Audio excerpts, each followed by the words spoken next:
When my former manager told me anyone can do your job, I smiled politely and quit the next day. 6 months later, my startup had stolen half their clients and was valued at $2 million. But let me start from the beginning. Before we jump back in, tell us where you're tuning in from, and if this story touches you, make sure you're subscribed, because tomorrow, I've saved something extra special for you. The morning light filtered through the tall windows of Peterson Marketing Solutions, casting long shadows across the polished concrete floors. I sat at my corner desk, fingers dancing across the keyboard, as I fine-tuned another campaign that would quietly outperform everything else in the building. The office buzzed with the usual Monday energy, but I had learned to tune out the chatter and focus on what mattered: results. My name is Sarah Chen, and for 3 years I had been the secret weapon behind Peterson Marketing's most successful campaigns. While my colleagues spent their days in endless meetings and corporate theater, I built strategies that actually moved the needle. The Johnson Electronics account that brought in $400,000 in revenue last quarter? Mine. The city tourism campaign that increased visitor bookings by 35%? Also mine. The pharmaceutical launch that exceeded projections by 60% in its first month? You guessed it. But here's the thing about being exceptional in a world that mistakes noise for productivity. The quieter your success, the easier it becomes for others to claim credit. And that's exactly what had been happening at Peterson Marketing for months. I pulled up the latest analytics dashboard, watching the numbers tell their familiar story of success. Green arrows pointing upward, conversion rates climbing steadily, return on ad spend that made our competitors wonder what magic we were using. The magic was simple, though most people in this industry had forgotten it exists. I actually understood the customers. While other marketers relied on generic templates and industry best practices, I spent hours studying purchase patterns, reading customer feedback, and testing micro-variations that others considered too small to matter. I knew that suburban mothers bought eco-friendly products on Thursday afternoons after school pickup, that tech professionals responded better to email campaigns sent at 6:30 in the morning, and that luxury buyers needed exactly 3 touchpoints before making a decision. This wasn't guesswork. It was 3 years of methodical testing, data analysis, and genuine curiosity about what made people buy things. Every campaign I created was built on layers of insight that couldn't be found in any marketing textbook or copied from a competitor's playbook. The elevator chimed, and I glanced up to see Rebecca Matthews stride into the office like she owned the place. In a way, she did. 3 months ago, Peterson had hired her as Director of Marketing Operations, bringing her in from a larger agency in Chicago with promises of fresh perspectives and innovative strategies. She wore her authority like expensive perfume, strong enough that everyone noticed when she entered a room. Rebecca was everything corporate America loved in a leader: confident presentations, buzzword-heavy strategic plans, and an MBA from a school that charged more per semester than most people made in a year. She spoke fluently in the language of synergistic solutions and paradigm shifts, the kind of phrases that made executives nod approvingly during budget meetings. What she didn't have was any real understanding of what made our campaigns successful. But in the 3 months since her arrival, that hadn't stopped her from taking credit for every win that crossed her desk. I watched her settle into her glass-walled office, already pulling up presentation slides for what I knew would be another meeting where my work would be repackaged as her strategic vision. It had become a predictable pattern. I would identify an opportunity, develop a campaign strategy, execute the plan, and deliver results that exceeded expectations. Then Rebecca would schedule a client meeting, present my work as her innovative approach, and collect praise for her leadership. The morning passed in its usual rhythm. I refined targeting parameters for a new client pitch, analyzed performance data from the weekend's email campaigns, and discovered an interesting trend in our audience engagement patterns that could unlock significant growth for our retail clients. Standard Tuesday morning for someone who actually cared about the work. Around 10:30, my desk phone rang, Rebecca's extension. "Sarah, could you come to my office, please? Bring the Henderson Industries presentation materials." I gathered the files I had spent the previous week preparing. The comprehensive campaign strategy that would help Henderson launch their new product line to exactly the right audience at precisely the right time. Walking across the office toward Rebecca's glass box, I felt the familiar weight of unspoken knowledge. Everyone knew who did the real work around here, But corporate politics had its own rules about who got to present it. Rebecca's office smelled like vanilla candles and ambition.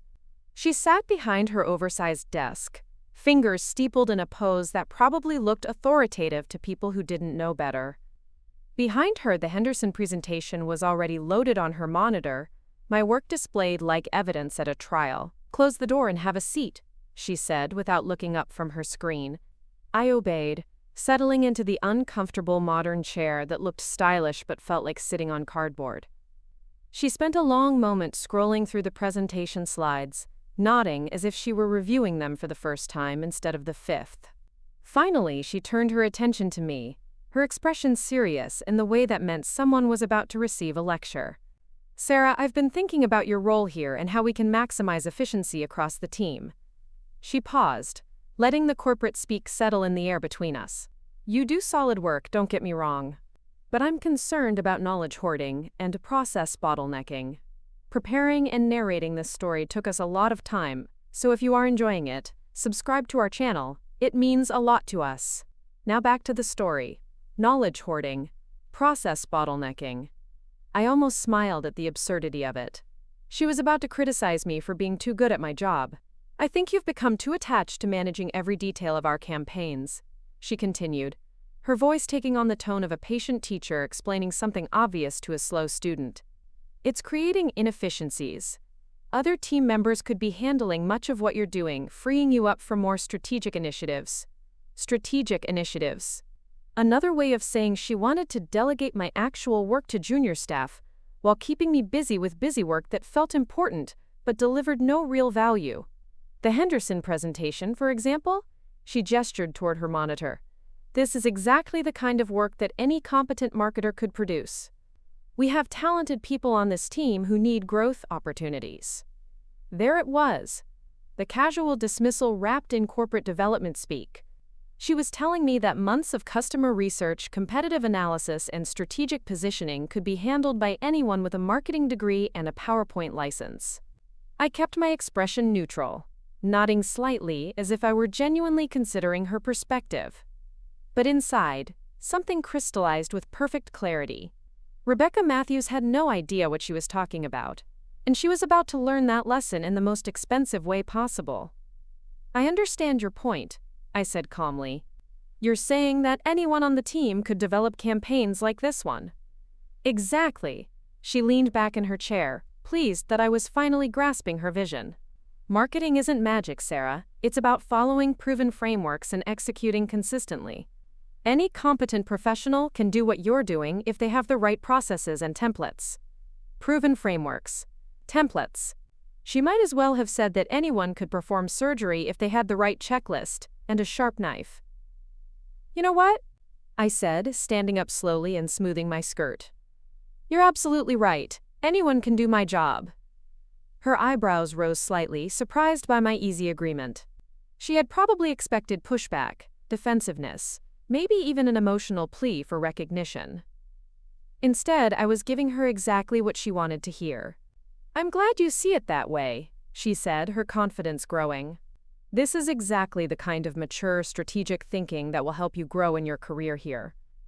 I walked to the window and looked out at the city skyline, the afternoon sun reflecting off glass buildings where thousands of other people were probably having similar conversations about their value and their future.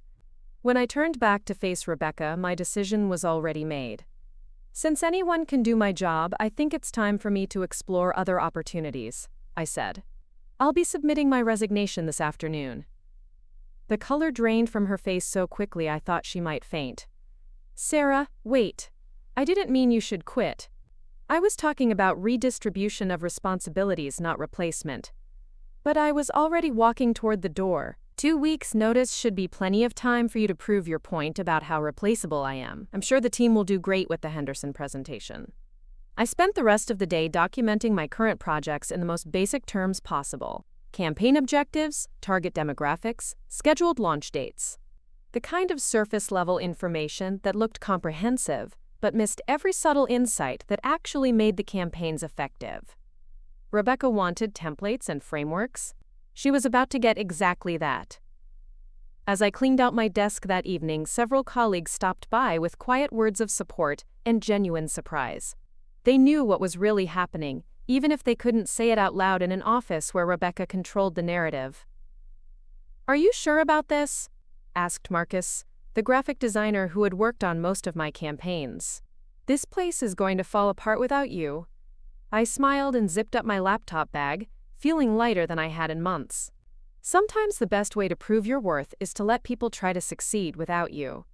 Walking out of Peterson Marketing Solutions for the last time, I felt something I hadn't experienced in years. Complete freedom. No more watching someone else take credit for my work. No more pretending that corporate buzzwords were equivalent to actual strategy. No more building success for people who didn't understand or appreciate what it took to create it. The Atlanta evening air was warm and humid, filled with the energy of a city that never quite stopped moving. I stood on the sidewalk outside the building where I had spent 3 years perfecting my craft, and for the first time in months, I allowed myself to think about what came next. Rebecca wanted to prove that anyone could do my job. Perfect. While she was busy learning how wrong she was, I would be building something that would make Peterson Marketing Solutions irrelevant. Not through sabotage or revenge, but through simple market competition.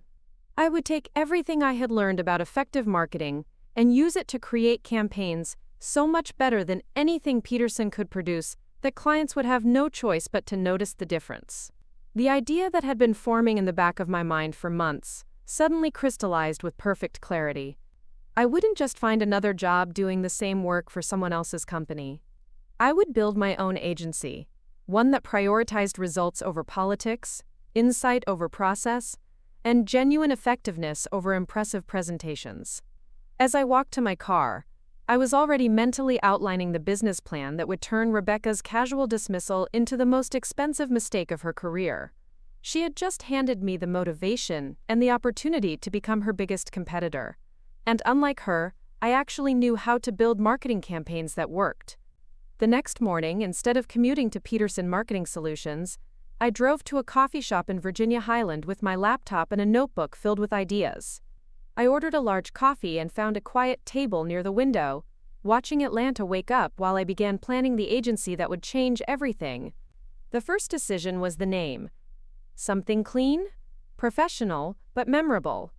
Chen Marketing Collective.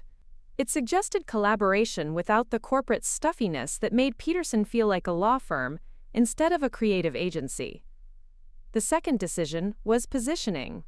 Peterson competed on credentials and corporate reputation, using Rebecca's MBA and their downtown office to justify premium pricing. I would compete on results. Every campaign would include transparent reporting, detailed performance analytics, and measurable ROI that clients could verify independently. But the real differentiator would be specialization. Instead of trying to be everything to everyone like Peterson, Chen Marketing Collective would focus exclusively on mid-sized companies looking to scale efficiently. Companies that were too big for generic solutions, but too small to afford the bloated overhead of traditional agencies. I spent 6 hours in that coffee shop, building financial projections, outlining service offerings, and researching the legal requirements for starting a marketing consultancy in Georgia. By the time I closed my laptop, I had the foundation of a business plan that could realistically generate $200,000 in revenue within the first year. More importantly, I had identified 3 potential clients who were already frustrated with Peterson's generic approach to their accounts. Companies where I had direct relationships with decision-makers who valued results over presentations. The timing was perfect. Rebecca was about to discover that replacing me wasn't as simple as she had imagined, and her inevitable fumbles would create exactly the market opportunity I needed to establish Chen Marketing Collective as the superior alternative. I drove home that evening with the windows down, letting the warm Atlanta air fill the car while my mind raced through implementation details. Within 48 hours, I would file the paperwork to establish my company. Within a week, I would have my first client conversation. And within a month, Rebecca would be dealing with the consequences of underestimating someone who actually understood how marketing worked. This wasn't revenge. It was simply business. And business, as I was about to demonstrate, was something I understood better than anyone at Peterson Marketing Solutions had ever realized. The morning after my resignation, I woke up at 5:30 without an alarm clock. For the first time in 3 years, I didn't feel the familiar knot of dread in my stomach about another day of watching Rebecca take credit for my work. Instead, I felt electric with possibility. I made coffee and opened my laptop at the kitchen table, watching the sunrise over Atlanta while I researched business registration requirements.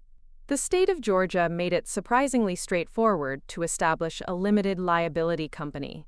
$200 in filing fees, a registered agent address, and some basic paperwork. By 9 o'clock, I had submitted everything online and received confirmation that Chen Marketing Collective would officially exist within 5 business days. The speed of it felt liberating. While Peterson Marketing Solutions required committee meetings and executive approval for the smallest decisions, I had just created an entire company before most people finished their morning commute. Next, I needed a professional foundation that clients could take seriously. I spent 2 hours researching co-working spaces in Buckhead and Midtown, looking for something with conference rooms I could reserve for client meetings. The traditional approach would be signing a long-term lease for a proper office, but I had learned from watching Peterson waste money on expensive overhead that impressive addresses didn't create better campaigns. Instead, I found a flexible workspace membership that gave me access to professional meeting rooms when I needed them, along with a business address that looked legitimate on letterhead. Total monthly cost, $300. Peterson probably spent more than that on Rebecca's weekly flower arrangements. By noon, I had a business bank account, a simple website template ready for customization, and a list of the essential tools I would need to operate independently: project management software, email marketing platforms, analytics dashboards, and design subscriptions. Everything I had been using at Peterson, but now under my own control and customized for efficiency rather than corporate bureaucracy. The real work began that afternoon when I opened a new document and started writing the email that would change everything. Not a mass solicitation or generic sales pitch, but a carefully crafted message to David Morrison, the CEO of Henderson Industries. David and I had worked together for 8 months on their previous campaign, the one that had increased their online sales by 47% in the third quarter.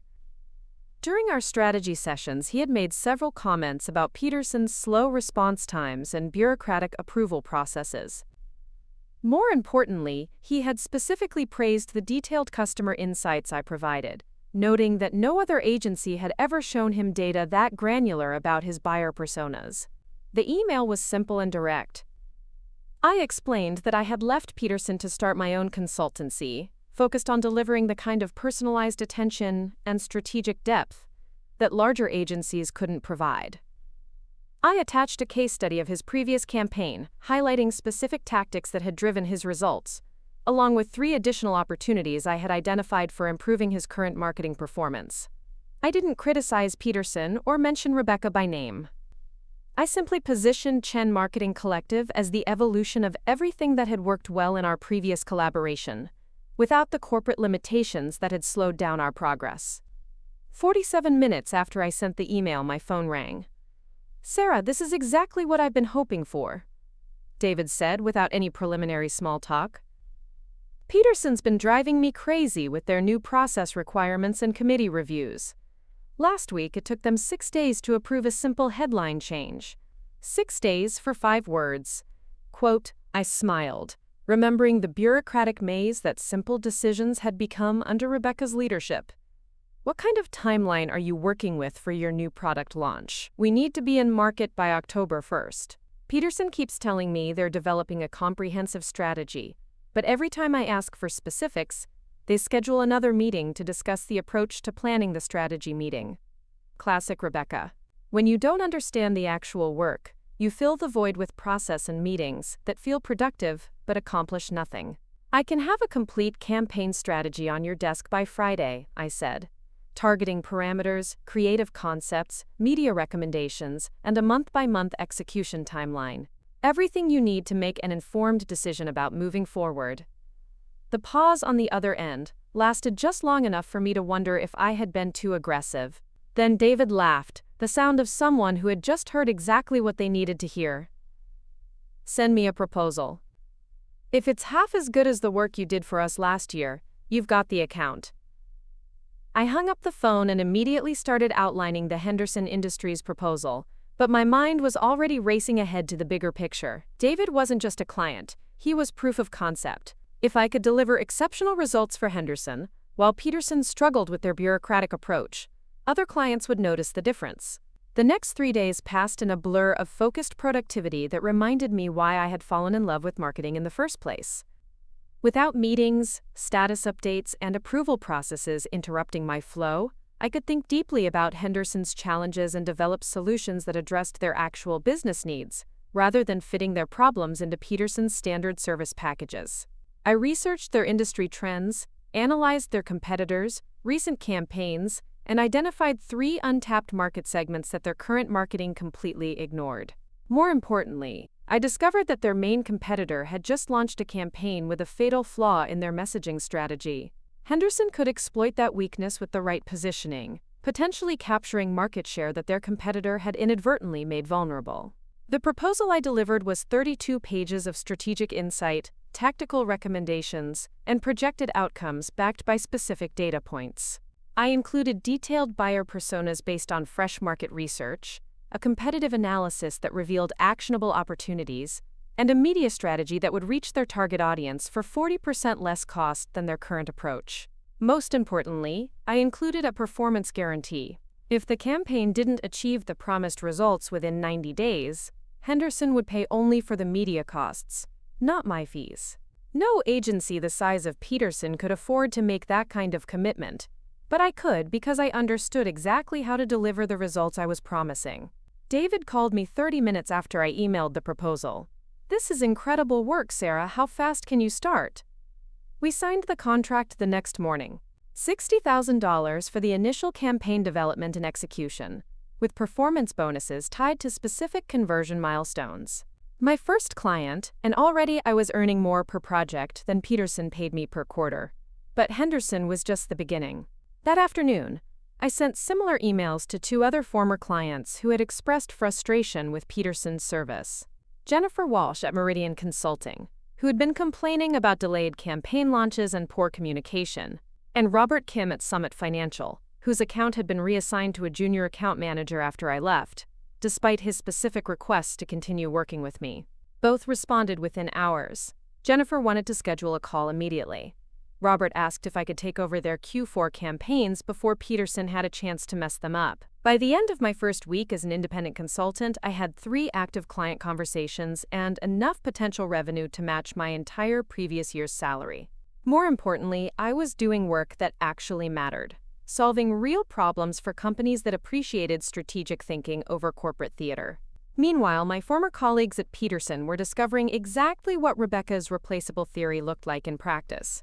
Marcus called me Thursday evening, ostensibly to congratulate me on the new business, but really to share the chaos that had erupted since my departure.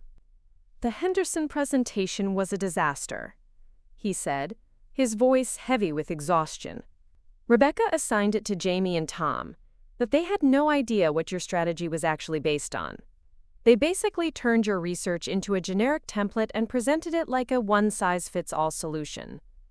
I felt a pang of sympathy for Jamie and Tom, both talented people who had been set up to fail.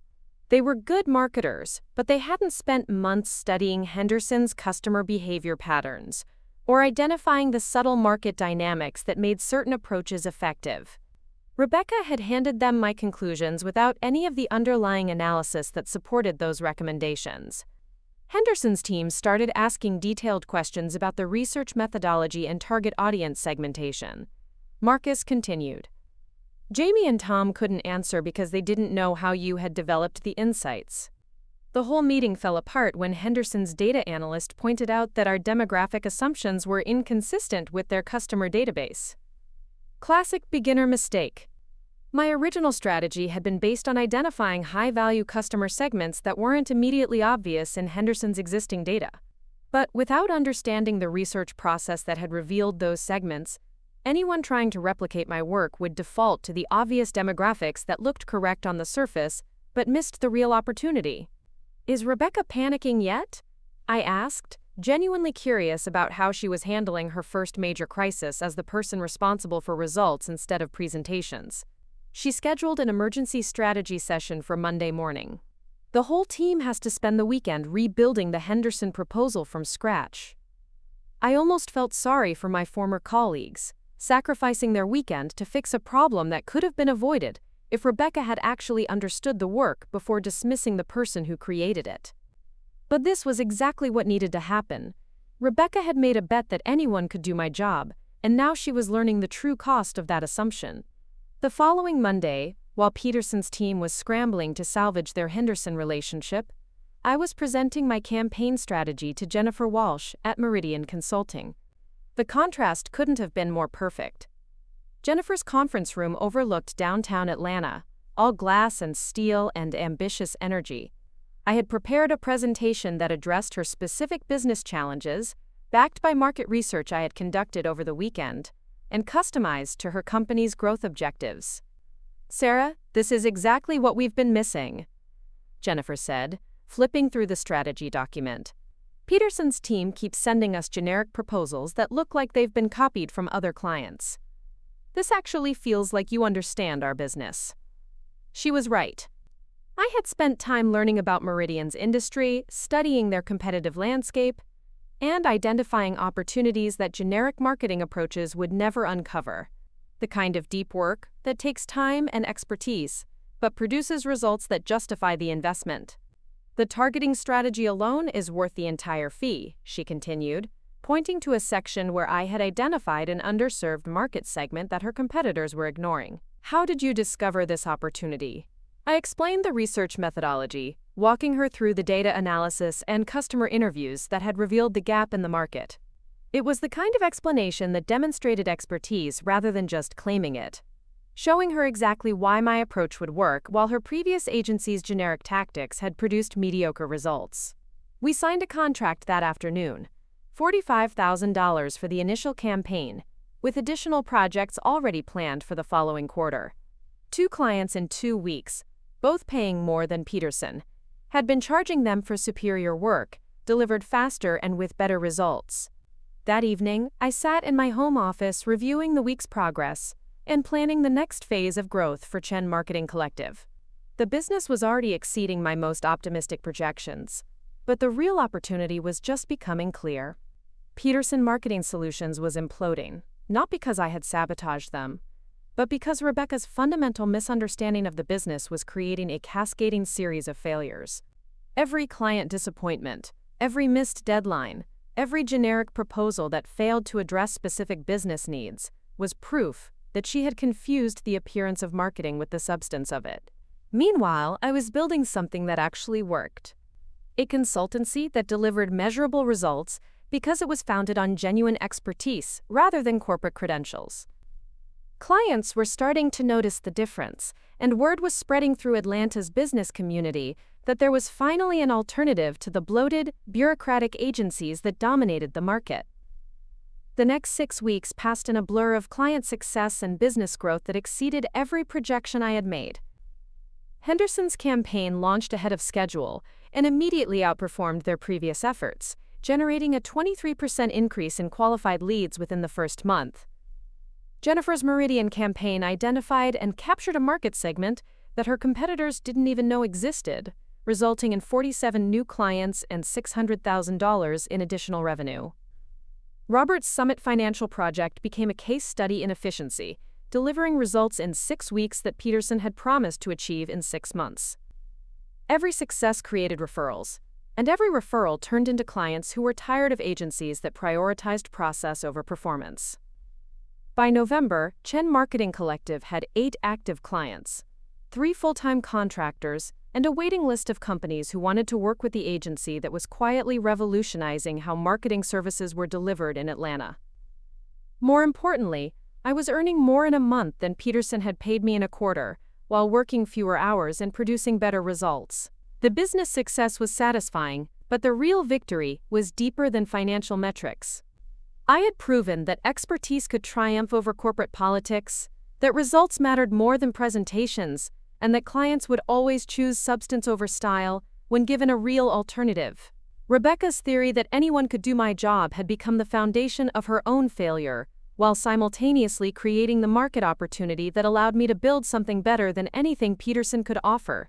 She had handed me the perfect combination of motivation and timing, and I had used both to create a business that made her company irrelevant. The best part was knowing that this was just the beginning. While Peterson struggled to replace the results they had lost, Chen Marketing Collective was building the foundation for growth that would soon make them a minor player in their own market. Up next, you've got two more standout stories right on your screen. If this one hit the mark, you won't want to pass these up. Just click and check them out. And don't forget to subscribe and turn on the notification bell so you don't miss any upload from us.